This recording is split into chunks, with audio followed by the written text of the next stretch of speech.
चालू करते। तो छात्रों देखिए, हमारे बोर्ड पे पढ़ा है रैखिक समीकरण युग्म। रैखिक समीकरण युग्म, हम अपना मैथ का तीसरा चैप्टर शुरू करने जा रहे हैं। रैखिक समीकरण युग्म। रैखिक समीकरण युग्म क्या होते हैं? देखो, जैसा कि दिख रहा है हमें बोर्ड पे लिखा हुआ है रैखिक समीकरण युग्म। रैखिक समीकरण युग्म का मतलब होता है कि जिनकी पावर एक होती है उन्हें हम बोलते हैं रैखिक।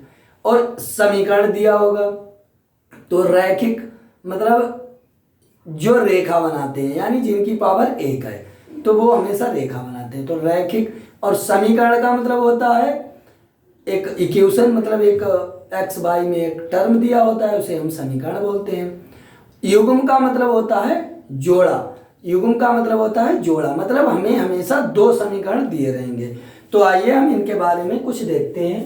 तो जैसे मान लो रैखिक समीकरण युग्म क्या होता है, जैसे मान लो a1x plus b1y plus c equal to 0। ये एक हमारा रैखिक समीकरण है। इसमें हमारे x और y क्या हैं, ये हमारे चर पद हैं और इनकी पावर क्या है, एक एक है। तो इनकी पावर एक एक है, तो इसीलिए हम इनको कहते हैं रैखिक समीकरण। तो ऐसे अगर हमारा दूसरा है, ये तो पहला समीकरण हुआ। ऐसे अगर हमारा दूसरा है a2x plus b2y plus c2 is equal to 0, ये हमारा दूसरा समीकरण। तो हमेशा हमें क्या है, हमेशा हमें दो समीकरण दिए होंगे, एक पहला वाला समीकरण, एक दूसरा वाला समीकरण। तो देखिए, रैखिक समीकरण युग्म से छात्रों कई सारे क्वेश्चन बनते हैं। तो वो क्वेश्चन कहाँ से बनते हैं, कैसे बनते हैं? सबसे पहले तो हम बात करेंगे कि हमारे रैखिक समीकरण युग्म दिए होते हैं जिन्हें सॉल्व करना होता है। सॉल्व करने के बाद हमें x और y के मान निकालने होते हैं। तो जैसा कि हमें x और y के मान निकालने होते हैं, हम जानते हैं जब x या y का मान निकालेंगे, एक चर होता है। जब एक चर होता है तो हमें एक समीकरण दिया होता है, एक से ही काम चल जाता है, उससे उस वेरिएबल की वैल्यू हम निकाल लेते हैं। लेकिन इसमें क्या है, हमेशा x और y दो चर दिए रहेंगे, तो हमें दो चर दिए होने पर उन्हें हल करने के लिए दो समीकरणों की आवश्यकता है। तो हम दो समीकरण दिए हैं, तो पहले तो हम बात करेंगे इन समीकरणों को हल करने की विधि पर। तो जैसे हमें मान लो जब दो समीकरण दिए हैं तो इनमें हमें x और y के मान अगर निकालने हैं, x और y के मान ज्ञात करने हैं, तो छात्रों अगर हमें x और y के मान ज्ञात करने हैं तो इसके लिए हमारे पास वैसे तो 3 मेथड बोले जाते हैं, लेकिन हम अपनी ओर से 4 बोल रहे हैं, क्योंकि हम 4 मेथड से हल कर चुके हैं। तो देखते हैं कौन कौन से मेथड होते हैं। तो सबसे नंबर 1 में होता है हमारा सबसे पहले ग्राफीय मेथड। तो जैसे देखिए, सबसे पहला होता है हमारा ग्राफीय मेथड, ग्राफीय विधि। तो ग्राफीय विधि होती है, इसमें हम ग्राफ के माध्यम से x और y के मान निकाल लेते हैं। दूसरा मेथड हमारा होता है प्रतिस्थापन विधि। प्रतिस्थापन विधि, प्रतिस्थापन विधि। नंबर 3 क्या होते हैं, नंबर 3 हमारा है वो, ये हमारी होती है विलोपन विधि। विलोपन विधि।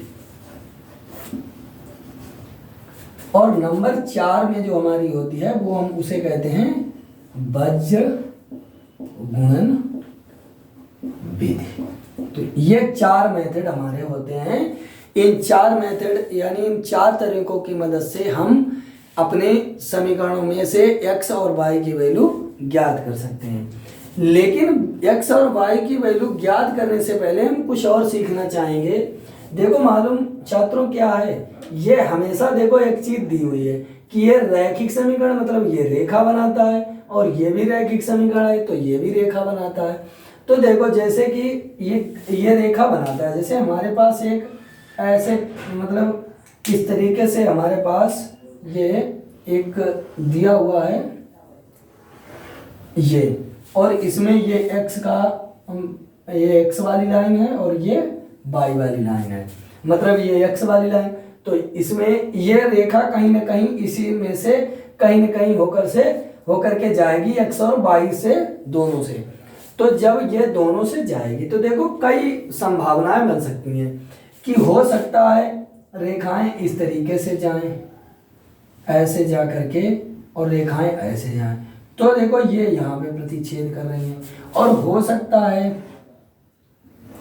है छात्रों ये रेखाएं, जैसे ये x है और ये y है, तो ये तो रेखाएं हैं क्योंकि ये रैखिक समीकरण युग्म है। मान लो ये a1x प्लस b1y और प्लस c इजकल टू 0 है, ये a2x plus b2y plus c2 is equal to 0 है ये।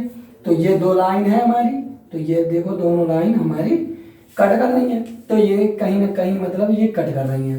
पता लगा कि हो सकता है कोई लाइन इस तरीके से हो, ऐसे, मतलब अभी से थोड़ा हम और सही कर रहे हैं, ऐसे मान लेते हैं ये, मतलब इनके बीच की दूरी हर जगह पे समान है। तो अगर इनकी दूरी समान है, ये मान लो a1x plus b1y plus c1 equal to 0 वाली लाइन है, ये हमारी है a2x plus b2y plus c2 is equal to 0 वाली ये लाइन है। तो ये दो लाइन हमारी है। पता लगा तीसरी कंडीशन क्या है? तीसरी कंडीशन हम यहाँ बना रहे हैं, मान लिया ये x वाली लाइन है, ये y वाली। पता लगा एक लाइन ऐसे गई और जस्ट दूसरी लाइन इसके ऊपर से ऐसे दी जा सकती है। तो ये इतनी कंडीशन इसमें संभावित बन सकती है, जैसे ये लाइन है। तो देखो छात्रों, ये तीन संभावित संभावनाएं हमारी बन सकती हैं, किसमें? हमारे समीकरण हल करने वाली मेथड में।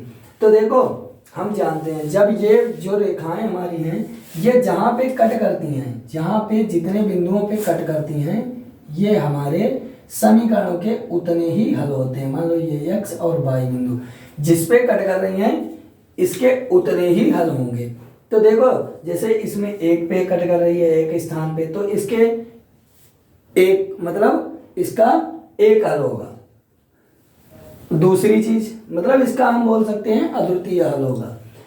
दूसरी कंडीशन क्या है? दूसरी कंडीशन में ये समानांतर रेखाएं हैं। देखो समानांतर रेखाओं की डिफिनीशन ही होती है कि वो कहीं पे कितना भी उन्हें आगे बढ़ाया जाए या कितना भी उन्हें पीछे बढ़ाया जाए, वो कहीं पे कट नहीं करेंगी। तो जब ये दोनों कट नहीं करेंगी, इसका मतलब है ये कहीं पर टच नहीं करेंगी, तो ऐसी रेखाओं को हम हल नहीं कर सकते। मतलब इसमें हम कह सकते हैं कोई हल नहीं होगा, कोई हल नहीं। तो जैसे ये हमारा कोई हल नहीं वाला है, इसमें हम बोल सकते हैं अद्वितीय हल वाला ये पैटर्न है, अद्वितीय हल।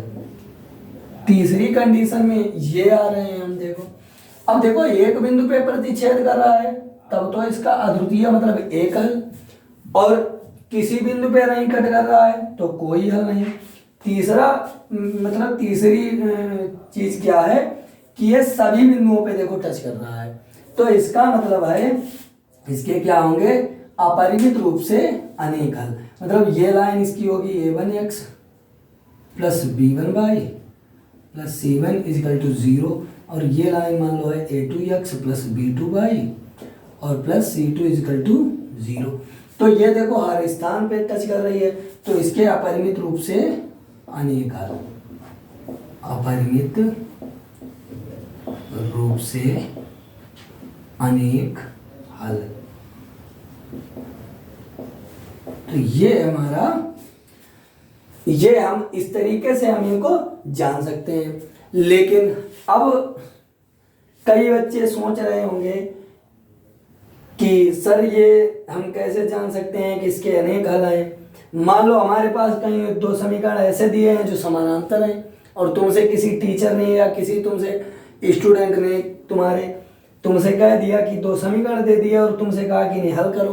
पता लगा वो दोनों समीकरण समानांतर हैं, दोनों रेखाएं समानांतर हैं, तो वो तो कहीं पे कट नहीं करेंगी। मतलब इसका अर्थ है कि वो हल नहीं होंगी, और हल नहीं होंगी तो फिर हम जानेंगे कैसे? मतलब हमारा तो समय वेस्ट हो जाएगा। तो इसे जानने के लिए तीनों के लिए एक एक कंडीशन बनाई गई है, जिसे भी हम डिस्कस कर ले रहे हैं। देखो इसमें क्या होता है, ये दो रेखाएं दी होती हैं, तो जब हम दोनों रेखाओं को देखते हैं तो a1/a2 और बराबर आ रहा है b1/b2 के, और वो बराबर है c1/c2 के। तो ये कंडीशन हमारी होती है प्रतिच्छेदी रेखा, समपाती रेखाओं की। इन्हें समपाती रेखाएं बोलते हैं, समपाती रेखाएं। तो ये हमारी समपाती रेखाएं होती हैं, इनकी ये कंडीशन होती है। ये कंडीशन होगी तो इनके अनेकल होंगे। दूसरी कंडीशन में हम आ रहे हैं, इन्हें हम बोलते हैं प्रतिच्छेदी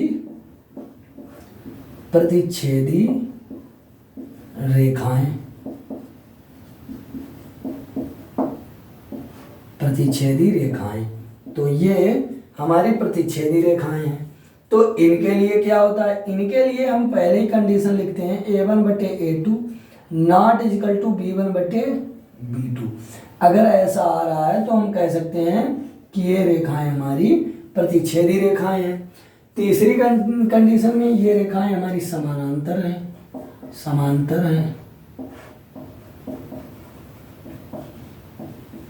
समानांतर रेखाएं हैं। अब अगर समानांतर रेखाएं हैं तो इनकी कंडीशन क्या होगी, A1/A2 बराबर होगा B1/B2 और नॉट इजिकल टू C1/C2। तो इस कंडीशन में हम कह सकते हैं कि ये रेखाएं हमारी समानांतर हैं। तो जैसा कि हमने देखा है कि हमारे पहले एक्सरसाइज में कुछ ऐसा हमें कुछ समीकरण दिए भी हैं, जिन्हें हमें डायरेक्ट इतना ही बताना है कि कौन सी रेखाएं हमारी समपाती हैं, कौन सी समानांतर हैं और कौन सी प्रतिच्छेदी हैं। तो वैसे तो हम कहें इनका विशेष रोल नहीं है, लेकिन अगर देखा जाए तो सारा रोल इन्हीं का है। इस चैप्टर में हम सब कुछ इन्हीं के माध्यम से सॉल्व करेंगे।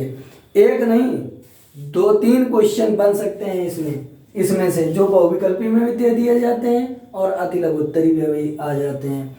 तो हम एक बार इसे फोटो ले रहे हैं फिर।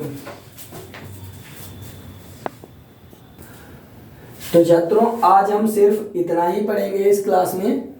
नेक्स्ट क्लास में हम इसके यूज और इसके जो भी इम्पोर्टेंट क्वेश्चन हैं उन्हें लेकर के आएंगे। तो जुड़े रहिए हमारे साथ और हमारे चैनल को सब्सक्राइब कर दीजिए। और हम जो भी समस्या है हमें कमेंट बॉक्स में बता दो, ताकि हम अगली क्लास में उसे सॉल्व कर दें। Thank you.